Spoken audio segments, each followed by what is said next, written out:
أصدقائي المشاهدين أحبة الرياضيين، أنا كنت معكم أنا عصام عقيل، دائما نطلعكم بما هو جديد وعصري. اليوم نزف لكم هذه البشارة السارة: منتخبنا اليمني يستطيع أن ينتصر على المنتخب السعودي.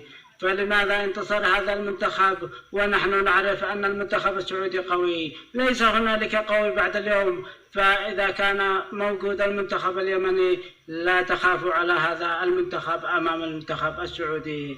ولا زمان الخسائر من أمام المنتخب السعودي. أنور الطريقي يلعب العرضية بالراس.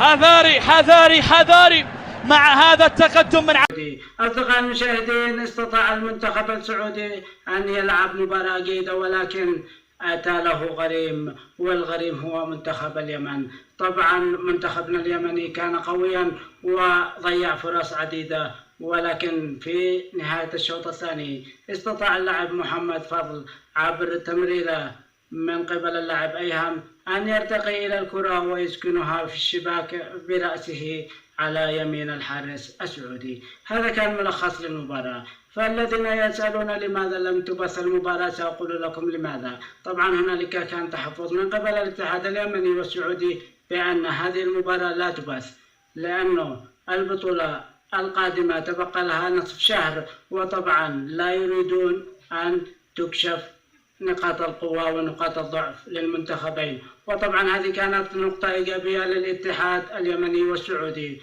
مشكورين. ولكن نشكر بالذات وبالأخص المعلق الكردي لاوين هابيل الذي نقل لنا الصورة بالصوت حتى نعرف نتيجة المباراة. فلنستمع ومن ثم نتحدث.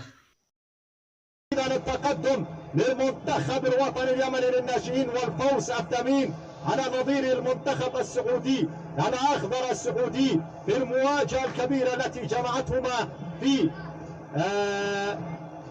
مدينة الدمام في المملكة العربية السعودية بهدف مقابل لا شيء للاعب محمد فاضل برأسية كانت على يمين الحارس السعودي. وكما شاهدنا وإياكم أصدقائي المشاهدين، طبعا نشكر المعلق الكردي العراقي الشقيق بنقله للمباريات اليمنية خاصة. وطبعا إذا كنتم تريدون الاشتراك فاشتركوا في قناتي، لأنه بصراحة يبذل مجهود، ومجهود البث المباشر لا يستطيع أحد إلا الذي لديه إمكانيات أو لديه نت قوي. وطبعا يبذل مجهود هذا المعلق، مشكور مني أنا ومشكور من قبل الشعب اليمني. طبعا هذا كان خبر لهذا اليوم. كنت معكم أنا عصام عقيل، وإذا أردتم الاشتراك في قناتي فأهلا وسهلا، وإذا لم ترغبوا فاللايك وكتاب التعليق حتى يوصل الفيديو لأكثر عدد من المشاهدات. إلى اللقاء في أحداث